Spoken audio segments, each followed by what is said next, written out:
Hey, this is Mark Swartz from Make the Cut here at the Smith Center. George Washington opened up the season with a 75-72 win over St. Francis, probably a little bit tougher than it had to be. In the first half, really the only reason St. Francis stayed in this was because of offensive rebounding.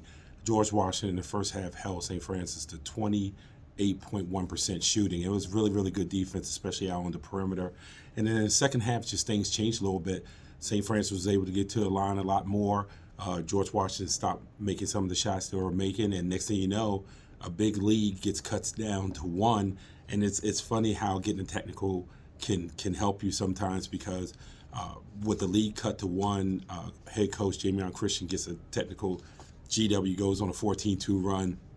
St. Francis responds with an 8-0 run, and it comes down to the end with George Washington up by one. St. Francis runs a beautiful, and I do mean beautiful, inbounds play out and under where I believe it was Mark Flagg ended up missing a wide open layup. Ricky Lindo Jr., who had a great night, ends up with the rebound, hits 2 free throws, and then steals the inbounds pass to seal the win.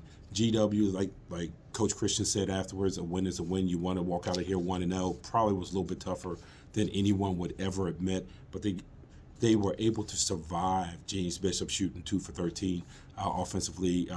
He wasn't very effective tonight. Had some good looks, just didn't make it. But Ricky Lindo Jr. to 17 points and 9 rebounds doesn't do any justice how well he played. And UConn transfer Brendan Adams had 22 points along with Joe Bamasau, and excuse me if I butchered his name. He chipped in for 20, but again, Adams, the UConn transfer, 4 for 6 from the 3-point line. He was great, and foul trouble kind of also derailed GW. I feel like if they didn't get in foul trouble tonight, again, this game might have been a little bit easier. It allowed St. Francis to get back into this thing. St. Francis ended up shooting 33 free throws on the game. It was second half. It was almost a little bit of a whistle fest.